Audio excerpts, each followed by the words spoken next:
السلام علیکم دوستو، کیسے ہیں آپ سب؟ میں ہوں عثمان نشاد اور آپ دیکھ رہے ہیں عثمان نشاد آفیشیل۔ آج پھر آپ کی خدمت میں بہت ہی پیاری سی ویڈیو لے کے حاضر ہوا ہوں، تو چلیے چلتے ہیں ویڈیو کی طرف۔ آج جب وہ مدینہ کی طرف اکیلا جا رہا تھا تو اسے معرکہ خندق سے پسپائی یاد آ رہی تھی۔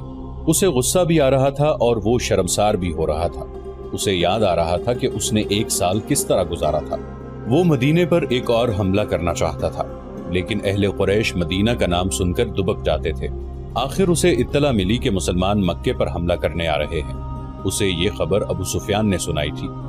مسلمان مکے پر حملہ صرف اس لیے کرنے آ رہے ہیں کہ ہم نے ثابت کر دیا ہے کہ قبیلہ قریش محمد سے ڈرتا ہے۔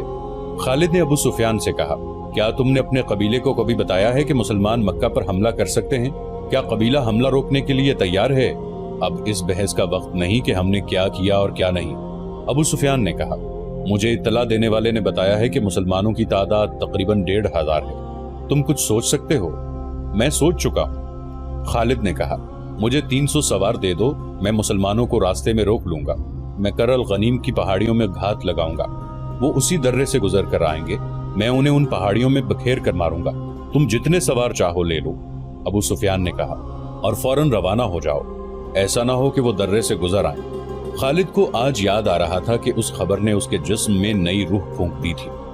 اس نے اسی روز 300 سوار تیار کر لیے تھے۔ مسلمانوں کی تعداد 1400 تھی، ان میں زیادہ تر نفری پیادہ تھی۔ خالد خوش تھا کہ اپنے سواروں کی قیادت اس کے ہاتھ میں ہے۔ اب ابو سفیان اس کے سر پر سوار نہیں تھا، سب فیصلے اسے خود کرنے تھے۔ وہ مسلمانوں کو فیصلہ کن شکست دینے کے لیے روانہ ہو گیا۔ خالد کچھ دیر آرام کر کے اور گھوڑے کو پانی پلا کر چل پڑا تھا۔ اس نے گھوڑے کو تھکنے نہیں دیا تھا۔ مکہ سے گھوڑا آرام آرام سے چلتا آیا تھا۔ خالد بڑی مضبوط شخصیت کا آدمی تھا۔ اس کے ذہن میں خواہشیں کم اور ارادے زیادہ ہوا کرتے تھے۔ وہ ذہن کو اپنے قبضے میں رکھا کرتا تھا، مگر مدینہ کو جاتے ہوئے ذہن اس پر قابض ہو جاتا تھا۔ یادوں کے تھپیڑے تھے جو اسے طوفانی سمندر میں بہتی ہوئی کشتی کی طرح پٹخ رہے تھے۔ کبھی اس کی ذہنی کیفیت ایسی ہو جاتی جیسے وہ مدینہ بہت جلدی پہنچنا چاہتا ہو، اور کبھی یوں جیسے اسے کہیں بھی پہنچنے کی جلدی نہ ہو۔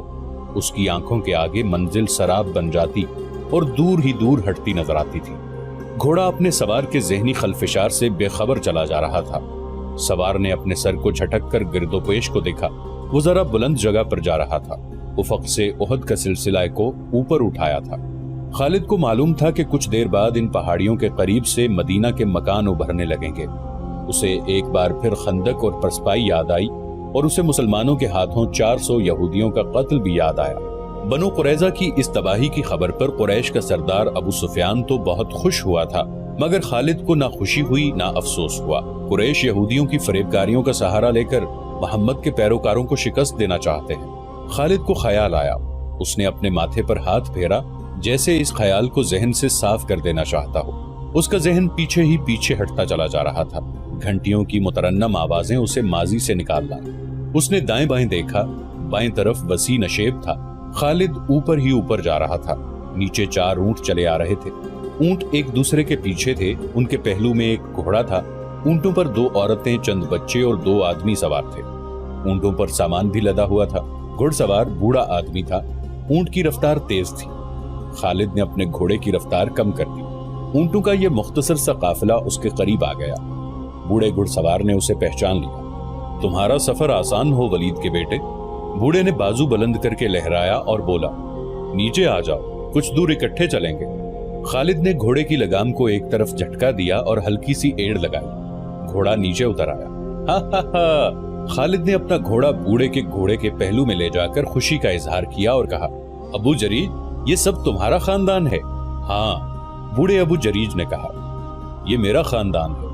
اور تم خالد بن ولید کدھر کا رخ کیا ہے؟ مجھے یقین ہے کہ مدینے کو نہیں جا رہے۔ مدینے میں تمہارا کیا کام؟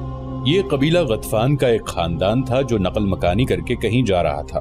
ابو جریج نے خود ہی کہہ دیا تھا کہ خالد مدینہ تو نہیں جا رہا، تو خالد نے اسے بتانا مناسب بھی نہ سمجھا۔ اہل قریش کیا سوچ رہے ہیں؟ ابو جریج نے کہا، کیا یہ صحیح نہیں کہ محمد کو لوگ نبی مانتے ہی چلے جا رہے ہیں؟ کیا ایسا نہیں ہوگا کہ ایک روز مدینہ والے مکہ پر چڑھ دوڑیں گے اور ابو سفیان ان کے آگے ہتھیار ڈال دے گا؟ سردار اپنی شکست کا انتقام لینا ضروری نہیں سمجھتا، وہ ہتھیار ڈالنے کو بھی برا نہیں سمجھے گا۔ خالد نے کہا کیا تمہیں یاد نہیں کہ ہم سب مل کر مدینہ پر حملہ کرنے گئے تھے تو مدینہ والوں نے اپنے ارد گرد خندق کھود لی تھی؟ خالد نے کہا ہم خندق پھلانگ سکتے تھے، میں خندق پھلانگ گیا تھا، اکرمہ بھی خندق کے پار چلا گیا تھا، مگر ہمارا لشکر جس میں تمہارے قبیلے کے جنگجو بھی تھے دور کھڑا تماشا دیکھتا رہا۔ مدینہ سے پسپا ہونے والا سب سے پہلا آدمی ہمارا سردار ابو سفیان تھا، میرے بازوؤں میں طاقت نہیں رہی ابن ولید۔ ابو جریج نے اپنا ایک ہاتھ جو ضعیفی سے کانپ رہا تھا خالد کے آگے کر کے کہا میرا جسم ذرا سا بھی ساتھ دیتا تو میں اس مارکے میں اپنے قبیلے کے ساتھ ہوتا۔ اس روز میرے آنسو نکل آئے تھے جس روز میرا قبیلہ مدینہ سے پسپا ہو کر لوٹا تھا۔ اگر کعب بن اسد دھوکہ نہ دیتا اور مدینہ پر 3-4 شب خون مار دیتا تو فتح یقیناً تمہاری ہوتی۔ خالد جھنجھلا اٹھا، اس نے ابو جریج کو قہر کی نظروں سے دیکھا اور چپ رہا۔ کیا تم نے سنا تھا کہ یحاوہ یہودن نے تمہارے قبیلے کے ایک آدمی جرید بن مسیب کو محمد کے قتل کے لیے تیار کر لیا تھا؟ ابو جریج نے پوچھا۔ ہاں، خالد نے کہا، سنا تھا، اور مجھے یہ کہتے ہوئے شرم آتی ہے کہ جرید بن مسیب میرے قبیلے کا آدمی تھا۔ کہاں ہے وہ 1 سال سے زیادہ عرصہ گزر گیا ہے، اس کا پتہ نہیں چلا۔ میں نے سنا تھا کہ یحاوہ یہودن اسے اپنے ساتھ یہودی جادوگر لیس بن موشان کے پاس لے گئی تھی اور اس نے جرید کو محمد کے قتل کے لیے تیار کیا تھا، مگر مسلمانوں کی تلواروں کے سامنے لیس بن موشان کا جادو جواب دے گیا۔ جرید بن مسیب مسلمانوں کے ہاتھوں قتل ہو گیا۔ بنو قریظہ میں سے زندہ بھاگ جانے والے صرف 2 تھے، لیس بن موشان اور یحاوہ۔ اب صرف ایک زندہ ہے۔ ابو جریج نے کہا، صرف لیس بن موشان زندہ ہے، اور جرید اور یحاوہ وہ بدروہیں بن گئے تھے۔ ابو جریج نے کہا، میں تمہیں ان کی کہانی سنا سکتا ہوں۔ تم نے یحاوہ کو دیکھا تھا، وہ مکہ کی ہی رہنے والی تھی۔ اگر تم کہو گے کہ اسے دیکھ کر تمہارے دل میں ہلچل نہیں ہوئی تھی اور تم اپنے اندر حرارت سی محسوس نہیں کرتے تھے تو خالد میں کہوں گا کہ تم جھوٹ بول رہے ہو۔ کیا تمہیں کسی نے نہیں بتایا کہ مدینہ پر حملے کے لیے غطفان اہل قریش سے کیوں جا ملا تھا اور دوسرے قبیلے کے سرداروں نے کیوں ابو سفیان کو اپنا سردار تسلیم کر لیا تھا؟ یہ یحاوہ اور اس جیسی 4 یہودنوں کا جادو چلا تھا۔ گھوڑے اور اونٹ چلے جا رہے تھے۔ اونٹوں کی گردنوں سے لڑکتی ہوئی گھنٹیاں بوڑھے ابو جریج کے بولنے کے انداز میں جل ترنگ کا ترنم پیدا کر رہی تھی۔ خالد انہماک سے سن رہا تھا۔ جرید بن مسیب یحاوہ کے عشق کا اسیر ہو گیا تھا۔ ابو جریج کہہ رہا تھا، تم نہیں جانتے ابن ولید، یحاوہ کے دل میں اپنے مذہب کے سوا کسی آدمی کی محبت نہیں تھی۔ وہ جرید کو اپنے طلسم میں گرفتار کر کے اپنے ساتھ لے گئی تھی۔ میں لیس بن موشان کو جانتا ہوں، جوانی میں ہماری دوستی تھی۔ جادوگری اور شعبدہ بازی اس کے باپ کا فن تھا، باپ نے یہ فن اسے ورثے میں دیا تھا۔ تم میری بات سن رہے ہو ولید کے بیٹے، یا اکتا گئے ہو؟ اب میں باتوں کے سوا کچھ نہیں کر سکتا۔ خالد ہنس پڑا اور بولا، سن رہا ہوں ابو جریج، غور سے سن رہا ہوں۔ یہ تو تمہیں معلوم ہوگا کہ جب ہمارے لشکر کو مسلمانوں کی خندق اور آندھی نے مدینے کا محاصرہ اٹھا کر پسپائی پر مجبور کر دیا تو محمد نے بنو قریظہ کی بستی کو گھیر لیا تھا۔ ابو جریج نے کہا، لیس بن موشان اور یحاوہ جرید بن مسیب کو وہیں چھوڑ کر نکل بھاگے۔ ہاں ہاں ابو جریج، خالد نے کہا، مجھے معلوم ہے کہ مسلمانوں نے بنو قریظہ کے تمام مردوں کو قتل کر دیا اور عورتوں اور بچوں کو اپنے ساتھ لے گئے تھے۔ میں جانتا ہوں تم میری باتوں سے اکتا گئے ہو۔ ابو جریج نے ہنستے ہوئے کہا، تم میری بات پوری نہیں سن رہے ہو، مجھے یہ بات وہاں سے سناؤ۔ خالد نے کہا، جہاں سے میں نے پہلے نہیں سنی۔ میں وہاں تک جانتا ہوں کہ جرید بن مسیب اسی پاگل پن کی حالت میں مارا گیا تھا جو اس بوڑھے یہودی شعبدہ باز نے اس پر طاری کیا تھا، اور وہ خود یحاوہ کو ساتھ لے کر وہاں سے نکل بھاگا تھا۔ پھر یوں ہوا، ابو جریج نے کہا، احد کی پہاڑیوں کے اندر جو بستیاں آباد ہیں وہاں کے رہنے والوں نے ایک رات کسی عورت کی چیخیں سنی۔ 3-4 دلیر قسم کے آدمی گھوڑوں پر سوار ہو کر تلواریں اور برچیاں اٹھائے سرپٹ دوڑے گئے، لیکن انہیں وہاں کوئی عورت نظر نہ آئی اور چیخیں بھی خاموش ہو گئیں۔ وہ ادھر ادھر گھوم کر پھر واپس آ گئے۔ یہ چیخیں صحرائی لومڑیوں یا کسی بھیڑیے کی بھی ہو سکتی ہیں۔ خالد نے کہا، بھیڑیے اور عورت کی چیخ میں بہت فرق ہے۔ ابو جریج نے کہا، لوگ اسے کسی مظلوم عورت کی چیخیں سمجھتے تھے اور یہ سمجھ کر چپ ہو گئے کہ کسی عورت کو ڈاکو لے جا رہے ہوں گے یا وہ کسی ظالم خامند کی بیوی ہوگی اور وہ سفر میں ہوں گے۔ لیکن اگلی رات یہی چیخیں ایک اور بستی کے قریب سنائی دیں۔ وہاں کے چند آدمی بھی ان چیخوں کے تعاقب میں گئے، لیکن انہیں کچھ نظر نہ آیا۔ اس کے بعد دوسری تیسری رات کچھ دیر کے لیے یہ نسوانی چیخیں سنائی دیتی اور رات کی خاموشی میں تحلیل ہو جاتی۔ پھر ان پہاڑیوں کے اندر رہنے والے لوگوں نے بتایا کہ اب چیخوں کے ساتھ عورت کی پکار بھی سنائی دیتی ہے، جرید، جرید کہاں ہو؟ آ جاؤ۔ وہاں کے لوگ جرید نام کے کسی آدمی کو نہیں جانتے تھے۔ ان کے بزرگوں نے کہا کہ یہ کسی مرے ہوئے آدمی کی بدروح ہے جو عورت کے روپ میں چیخ چلا رہی ہے۔ ابو جریج کے بولنے کے انداز میں ایسا تاثر تھا جو ہر کسی کو متاثر کر دیا کرتا تھا، لیکن خالد کے چہرے پر کوئی تاثر نہ تھا جس سے پتہ چلتا کہ وہ قبیلہ غطفان کے اس بوڑھے کی باتوں سے متاثر ہو رہا ہے۔ لوگوں نے اس راستے سے گزرنا چھوڑ دیا جہاں یہ آوازیں عموماً سنائی دیا کرتی تھی۔ ابو جریج نے کہا، ایک روز یوں ہوا کہ دو گھڑ سوار جو بڑے لمبے سفر پر تھے ایک بستی میں گھوڑے سرپٹ دوڑاتے پہنچے۔ گھوڑوں کا پسینہ یوں پھوٹ رہا تھا جیسے وہ پانی میں سے گزر کر آئے ہوں۔ ہانپتے کانپتے سواروں پر خوف طاری تھا۔ انہوں نے بتایا کہ وہ ایک وادی میں سے گزر رہے تھے کہ انہیں ایک عورت کی پکار سنائی دی، جرید ٹھہر جاؤ، جرید ٹھہر جاؤ، میں آ رہی ہوں۔ ان گھڑ سواروں نے ادھر دیکھا جدھر سے آواز آ رہی تھی۔ ایک پہاڑی کی چوٹی پر ایک عورت کھڑی ان گھڑ سواروں کو پکار رہی تھی۔ وہ تھی تو دور لیکن جوان لگتی تھی۔ وہ پہاڑی سے اترنے لگی تو دونوں گھڑ سواروں نے ڈر کر ایڑ لگا دی۔ سامنے والی چٹان گھومتی تھی۔ گھڑ سوار اس کے مطابق وادی میں گھوم گئے۔ انہیں 3-4 مزید موڑ موڑنے پڑے۔ گھبراہٹ میں وہ راستے سے بھٹک گئے تھے۔ وہ ایک اور موڑ مڑے تو ان کے سامنے 30-40 قدم دور ایک جوان عورت کھڑی تھی جس کے بال بکھرے ہوئے تھے اور وہ نیم برہنہ تھی۔ اس کا چہرہ لاش کی مانند سفید تھا۔ گھڑ سواروں نے گھوڑے روک لیے۔ عورت نے دونوں بازو ان کی طرف پھیلا کر اور آگے کو دوڑتے ہوئے کہا، میں تم دونوں کے انتظار میں بہت دنوں سے کھڑی ہوں۔ دونوں گھڑ سواروں نے وہیں سے گھوڑے موڑے اور ایڑ لگا دی۔ بوڑھا جریج بولتے بولتے خاموش ہو گیا۔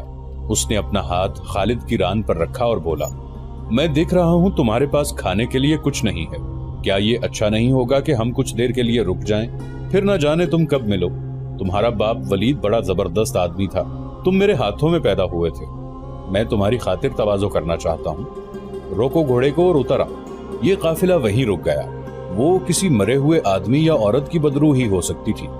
ابو جریج نے بنا ہوا گوشت خالد کے آگے رکھتے ہوئے کہا، کھاؤ ولید کے بیٹے۔ پھر ایک خوفناک واقعہ ہو گیا۔ ایک بستی میں ایک اجنبی اس حالت میں آن گرا کہ اس کے چہرے پر لمبی لمبی خراشیں تھیں جن سے خون بہہ رہا تھا۔ اس کے کپڑے پھٹے ہوئے تھے اور جسم پر بھی خراشیں تھیں۔ وہ گرتے ہی بے ہوش ہو گیا۔ لوگوں نے اس کے زخم دھوئے اور اس کے منہ میں پانی ڈالا۔ وہ جب ہوش میں آیا تو اس نے بتایا کہ وہ 2 چٹانوں کے درمیان سے گزر رہا تھا کہ ایک چٹان کے اوپر سے ایک عورت چیختی چلاتی اتنی تیزی سے اتری جتنی تیزی سے کوئی عورت نہیں اتر سکتی تھی۔ یہ آدمی اس طرح رک گیا جیسے دہشت زدگی نے اس کے جسم کی قوت سلب کر لی ہو۔ وہ عورت اتنی تیزی سے آ رہی تھی کہ رک نہ سکی۔ وہ اس آدمی سے ٹکرائی اور چیخ نما آواز میں بولی، تم آ گئے جرید، میں جانتی تھی تم زندہ ہو، آؤ چلیں۔ اس شخص نے اسے بتایا کہ وہ جرید نہیں، لیکن وہ عورت اسے بازو سے پکڑ کر گھسیٹتی رہی اور کہتی رہی کہ تم جرید ہو، تم جرید ہو۔ اس شخص نے اس سے آزاد ہونے کی کوشش میں اسے دھکا دیا۔ وہ گر پڑی اور اٹھ کھڑی ہوئی۔ یہ آدمی اسے کوئی پاگل عورت سمجھ کر وہیں کھڑا رہا۔ وہ اس طرح اس کی طرف آئی کہ اس کے دانت بھیڑیوں کی طرح باہر نکلے ہوئے تھے اور اس نے ہاتھ اس طرح آگے کر رکھے تھے کہ اس کی انگلیاں درندوں کے پنجوں کی طرح ٹیڑھی ہو گئی تھیں۔ وہ آدمی ڈر کر الٹے قدم پیچھے ہٹا اور ایک پتھر سے ٹھوکر کھا کر پیٹھ کے بل گرا۔ یہ عورت اس طرح اس پر گری اور پنجے اس کے چہرے پر گاڑ دیے جیسے بھیڑیا اپنے شکار کو پنجوں میں دبوچ لیتا ہے۔ اس نے اس آدمی کا چہرہ نوچ ڈالا۔ اس نے اس عورت کو دھکا دے کر پرے کیا اور اس کے نیچے سے نکل آیا، لیکن اس عورت نے اپنے ناخن اس شخص کے پہلوؤں میں اتار دیے اور اس کے کپڑے بھی پھاڑ ڈالے اور کھال بھی بری طرح زخمی کر دی۔ اس زخمی نے بتایا کہ اس عورت کی آنکھوں اور منہ سے شعلے نکلتے ہوئے محسوس ہوتے تھے۔ وہ اسے انسانوں کے روپ میں آیا ہوا کوئی درندہ سمجھا۔ اس آدمی کے پاس خنجر تھا، لیکن اس کے ہوش ایسے گم ہوئے کہ وہ خنجر نکالنا بھول گیا۔ اتفاق سے اس آدمی کے ہاتھ میں اس عورت کے بال آ گئے۔ اس نے بالوں کو مٹھی میں لے کر زور سے جھٹکا دیا۔ وہ عورت چٹان پر گری۔ یہ آدمی بھاگ اٹھا۔ اسے اپنے پیچھے اس عورت کی چیخیں سنائی دیتی رہی۔ اسے بالکل یاد نہیں تھا وہ اس بستی تک کس طرح پہنچا ہے۔ وہ ان خراشوں کی وجہ سے بے ہوش نہیں ہوا تھا۔ اس پر دہشت سوار تھی۔ پھر 2 مسافروں نے بتایا کہ انہوں نے راستے میں ایک آدمی کی لاش پڑی دیکھی ہے جسے کسی درندے نے چیر پھاڑ کر ہلاک کیا۔ انہوں نے بتایا کہ اس کے کپڑے پھٹے ہوئے تھے اور تمام جسم پر خراشیں تھیں۔ اس جگہ کے قریب جس جگہ اس عورت کی موجودگی بتائی جا سکتی تھی، چھوٹی سی ایک بستی تھی۔ وہاں کے لوگوں نے نقل مکانی کا ارادہ کر لیا، لیکن یہودی جادوگر لیس بن موشان پہنچ گیا۔ اسے کسی طرح پتہ چل گیا تھا کہ ایک عورت اس علاقے میں جرید جرید پکارتی اور چیختی چلاتی رہتی ہے، اور جو آدمی اس کے ہاتھ آ جائے اسے چیر پھاڑ دیتی ہے۔ ابو جریج نے خالد کو باقی کہانی یوں سنائی۔ اسے بدروحوں کے علم کے ساتھ گہری دلچسپی تھی اور وہ لیس بن موشان کو بھی جانتا تھا۔ جب اسے پتہ چلا کہ یہودی جادوگر وہاں پہنچ گیا ہے تو وہ بھی گھوڑے پر سوار ہوا اور وہاں جا پہنچا۔ وہ اس بستی میں جا پہنچا جہاں لیس بن موشان آ کر ٹھہرا تھا۔ ابو جریج، بوڑھے لیس بن موشان نے اٹھ کر بازو پھیلاتے ہوئے کہا، تم یہاں کیسے آ گئے؟ میں یہ سن کر آیا ہوں کہ تم اس بدروح پر قابو پانے کے لیے آئے ہو۔ جریج نے اس سے بغلگیر ہوتے ہوئے کہا، کیا میں نے ٹھیک سنا ہے کہ اس بدروح نے یا وہ جو کچھ بھی ہے 2-3 آدمیوں کو چیر پھاڑ ڈالا ہے؟ وہ بدروح نہیں میرے بھائی، لیس بن موشان نے ایسی آواز میں کہا جو ملال اور پریشانی سے دبی ہوئی تھی۔ وہ خدائے یہودا کی سچی نام لیوا ایک جوان عورت ہے۔ اس نے اپنی جوانی، اپنا حسن اور اپنی زندگی یہودیت کے نام پر وقف کر رکھی تھی۔ اس کا نام یوحوا ہے۔ میں نے اسے مکہ میں 2-4 مرتبہ دیکھا تھا۔ ابو جریج نے کہا، اس کے کچھ جھوٹے سچے قصے بھی سنے تھے۔ یہ بھی سنا تھا کہ اس نے قریش کے ایک آدمی جرید بن مسیب کو تمہارے پاس لا کر محمد کے قتل کے لیے تیار کیا تھا۔ پھر میں نے یہ بھی سنا کہ تم اور یوحوا مسلمانوں کے محاصرے سے نکل گئے تھے اور جرید پیچھے رہ گیا تھا۔ اگر یوحوا زندہ ہے اور وہ بدروح نہیں تو وہ اس حالت تک کس طرح پہنچی ہے؟ اس نے اپنا سب کچھ خدائے یہودا کے نام پر قربان کر رکھا تھا۔ لیس بن موشان نے کہا، لیکن وہ آخر انسان تھی، جوان تھی، وہ جذبات کی قربانی نہ دے سکی۔ اس نے جرید کی محبت کو اپنی روح میں اتار لیا تھا۔ جرید پر جتنا اثر میرے خاص عمل کا تھا اتنا ہی یوحوا کی والہانہ محبت کا تھا۔ میں سمجھ گیا، ابو جریج نے کہا، اسے جرید بن مسیب کی موت نے پاگل کر دیا ہے۔ کیا تمہارا عمل اور جادو اس عورت پر نہیں چل سکتا تھا؟ لیس بن موشان نے لمبی آہ بھری اور بے نور آنکھوں سے ابو جریج کو ٹکٹکی باندھ کر دیکھا اور کچھ دیر چپ رہنے کے بعد کہا، میرا عمل اس پر کیا اثر کرتا؟ وہ مجھے بھی چیر پھاڑنے کو مجھ پر ٹوٹ پڑتی تھی۔ میرا عمل اس صورت میں کام کرتا کہ اس کی آنکھوں میں آنکھیں ڈال سکتا اور میرا ہاتھ تھوڑی دیر کے لیے اس کے ماتھے پر رہتا۔ جہاں تک میں اس علم کو سمجھتا ہوں، ابو جریج نے کہا، وہ پہلے ہی پاگل ہو چکی تھی اور تمہیں اپنا دشمن سمجھنے لگی تھی، اور اسے میرے خلاف دشمنی یہ تھی کہ میں جرید کو مسلمانوں کے رحم و کرم پر چھوڑ آیا تھا۔ لیس بن موشان نے کہا، میں اسے اپنے ساتھ لا سکتا تھا، لیکن وہ اس حد تک میرے طلسماتی علم کے زیر اثر آ چکا تھا کہ ہم اسے زبردستی لاتے تو شاید مجھے یا یوحوا کو قتل کر دیتا۔ میں نے اس کے ذہن میں درندگی کا ایسا تاثر پیدا کر دیا تھا کہ وہ قتل و غارت کے سوا اور کچھ سوچ ہی نہیں سکتا تھا۔ اگر میں ایک درخت کی طرف یہ اشارہ کر کے کہتا کہ یہ محمد ہے تو وہ تلوار اس درخت کے تنے میں اتار دیتا۔ مجھے یہ توقع بھی تھی کہ یہ پیچھے رہ گیا تو ہو سکتا ہے کہ محمد تک پہنچ جائے اور اسے قتل کر دے، لیکن وہ خود قتل ہو گیا۔ کیا تم اب یوحوا پر قابو پا سکو گے؟ ابو جریج نے پوچھا۔ مجھے امید ہے کہ میں اسے اپنے اثر میں لے آؤں گا۔ لیس بن موشان نے کہا، کیا تم مجھے اس کام میں شریک کر سکو گے؟ ابو جریج نے پوچھا اور کہا، میں کچھ جاننا چاہتا ہوں، کچھ سیکھنا چاہتا ہوں۔ اگر بڑھاپا تمہیں چلنے دے تو چلو۔ لیس بن موشان نے کہا، میں تھوڑی دیر تک روانہ ہونے والا ہوں، یہاں کے آدمی میرے ساتھ چلنے کو تیار ہو گئے ہیں۔ اور پھر خالد بن ولید؟ بوڑھے ابو جریج نے اپنے پاس بیٹھے ہوئے خالد کے کندھے پر ہاتھ رکھ کر جذباتی لہجے میں کہا، ہم دونوں بوڑھے اونٹوں پر سوار اس پہاڑی علاقے میں پہنچے جہاں کے متعلق بتایا گیا تھا کہ ایک عورت کو دیکھا گیا ہے۔ ہم تنگ سی ایک وادی میں داخل ہوئے، ہمارے پیچھے 10-12 گھڑ سوار اور 3-4 شتر سوار تھے۔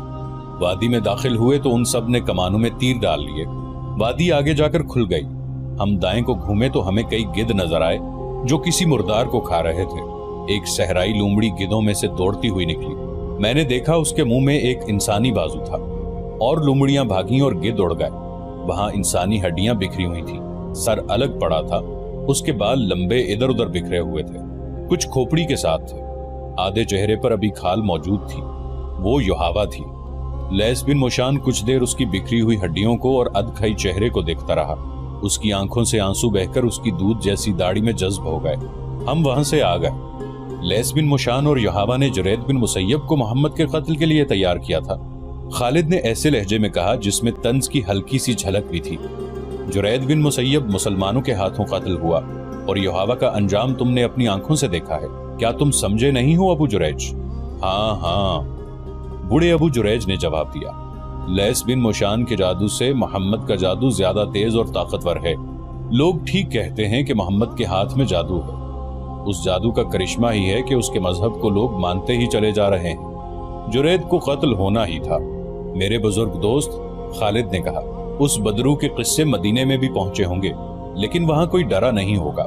محمد صلی اللہ علیہ وآلہ وسلم کے پیروکاروں نے تسلیم ہی نہیں کیا ہوگا کہ یہ جن بھوت یا بدرو ہے۔ محمد کے پیروکاروں کو ڈرنے کی کیا ضرورت ہے؟ ابو جریج نے کہا، محمد کے جادو نے مدینے کے گرد حصار کھینچا ہوا ہے، محمد کو قتل نہیں کیا جا سکتا، وہ احد کی لڑائی میں زخمی ہوا اور زندہ رہا، تمہارا اور ہمارا اتنا زیادہ لشکر مدینہ کی اینٹ سے اینٹ بجانے گیا تو ایسی آندھی آئی کہ ہمارا لشکر تتر بتر ہو کے بھاگا، میدان جنگ میں محمد کے سامنے جو بھی گیا اس کا دماغ جواب دے گیا، کیا تم جانتے ہو خالد، محمد کے قتل کی ایک اور کوشش ناکام ہو چکی ہے؟ سنا تھا، خالد نے کہا، پوری بات کا علم نہیں، یہ خیبر کا واقعہ ہے۔ ابو جریج نے کہا، مسلمانوں نے خیبر کے یہودیوں پر چڑھائی کی تو یہودی ایک دن بھی مقابلے میں نہ جم سکے، فریب کار قوم میدان میں نہیں لڑ سکتی۔ خالد نے کہا، یہودی پیٹھ پر وار کیا کرتے ہیں، اور وہ انہوں نے خیبر میں کیا۔ ابو جریج نے کہا، یہودیوں نے مقابلہ تو کیا تھا لیکن ان پر محمد کا خوف پہلے ہی طاری ہو گیا تھا۔ میں نے سنا تھا کہ جب مسلمان خیبر کے مقام پر پہنچے تو یہودی مقابلے کے لیے نکل آئے، ان میں سے بعض محمد کو پہچانتے تھے، کسی نے بلند آواز سے کہا کہ محمد بھی آیا ہے، پھر کسی اور نے چلا کر کہا محمد بھی آیا ہے۔ یہودی لڑے تو صحیح لیکن ان پر محمد کا خوف ایسا سوار ہوا کہ انہوں نے ہتھیار ڈال دیے۔ یہودیوں نے شکست کھائی تو انہوں نے رسول کریم صلی اللہ علیہ وآلہ وسلم سے وفاداری کا اظہار کرنا شروع کر دیا اور ایسے مظاہرے کیے جن سے پتہ چلتا تھا کہ مسلمانوں کی محبت سے یہودیوں کے دل لبریز ہیں۔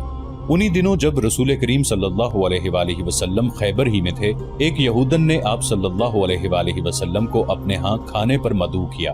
اس نے عقیدت مندی کا اظہار ایسے جذباتی انداز میں کیا کہ رسول خدا صلی اللہ علیہ وآلہ وسلم نے اسے مایوس کرنا مناسب نہ سمجھا۔ آپ صلی اللہ علیہ وآلہ وسلم اس کے گھر چلے گئے۔ آپ صلی اللہ علیہ وآلہ وسلم کے ساتھ بشر رضی اللہ عنہ بن البارا تھے۔ یہودن زینب بنت الحارث نے جو سلام بن شکم کی بیوی تھی، رسول خدا صلی اللہ علیہ وآلہ وسلم کے راستے میں آنکھیں بچھائیں اور آپ صلی اللہ علیہ وآلہ وسلم کو کھانا پیش کیا۔ اس نے سالم دمبا بھونا تھا۔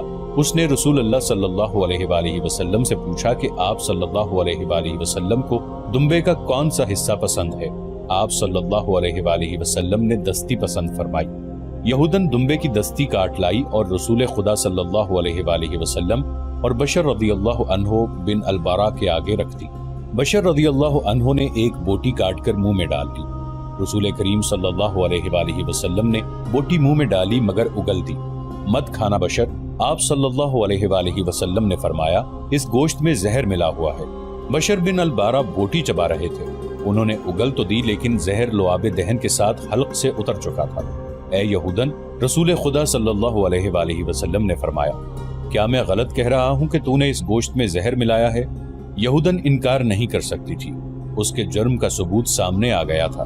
بشر رضی اللہ عنہ بن البارا حلق پر ہاتھ رکھ کر اٹھے اور چکرا کر گر پڑے۔ زہر اتنا تیز تھا کہ اس نے بشر رضی اللہ عنہ کو پھر اٹھنے نہ دیا، وہ زہر کی تلخی سے تڑپے اور فوت ہو گئے۔ اے محمد، یہودن نے بڑی دلیری سے اعتراف کیا، خدائے یہودا کی قسم، یہ میرا فرض تھا جو میں نے ادا کیا۔ رسول اللہ صلی اللہ علیہ وآلہ وسلم نے اس یہودن اور اس کے خامند کے قتل کا حکم فرمایا اور خیبر کے یہودیوں کے ساتھ آپ صلی اللہ علیہ وآلہ وسلم نے جو مشفقانہ رویہ اختیار کیا تھا وہ ان کی ذہنیت کے مطابق بدل ڈالا۔ ابن اسحاق لکھتے ہیں کہ مروان بن عثمان نے مجھے بتایا تھا کہ رسول خدا صلی اللہ علیہ وآلہ وسلم آخری مرض میں مبتلا تھے۔ آپ صلی اللہ علیہ وآلہ وسلم نے وفات سے 2-3 روز پہلے ام بشر بن البارا کو، جب وہ آپ صلی اللہ علیہ وآلہ وسلم کے پاس بیٹھی تھی، فرمایا تھا، ام بشر، میں آج بھی اپنے جسم میں اس زہر کا اثر محسوس کر رہا ہوں جو اس یہودن نے گوشت میں ملایا تھا۔ میں نے گوشت چبایا نہیں، اگل دیا تھا، مگر زہر کا اثر آج تک موجود ہے۔ اس میں شک و شبے کی گنجائش نہیں کہ رسول اللہ صلی اللہ علیہ وآلہ وسلم کی آخری بیماری کا باعث یہی زہر تھا۔ محمد کو کوئی قتل نہیں کر سکتا۔ خالد نے کہا، آخر کب تک؟ ابو جریج نے کہا، اس کا جادو کب تک چلے گا؟ اسے ایک نہ ایک دن قتل ہونا ہے خالد۔ ابو جریج نے خالد کے قریب ہوتے ہوئے پوچھا، کیا تم نے محمد صلی اللہ علیہ وآلہ وسلم کے قتل کی کبھی کوئی ترکیب سوچی ہے؟ کئی بار، خالد نے جواب دیا۔ جس روز میرے قبیلے نے بدر کے میدان میں شکست کھائی تھی، اس روز سے محمد صلی اللہ علیہ وآلہ وسلم کو اپنے ہاتھ سے قتل کرنے کی ترکیب سوچتا رہا ہوں، لیکن میری ترکیب کارگر نہیں ہوئی۔ کیا وہ ترکیب مجھے بتاؤ گے؟ کیوں نہیں، خالد نے جواب دیا، بڑی آسان ترکیب ہے۔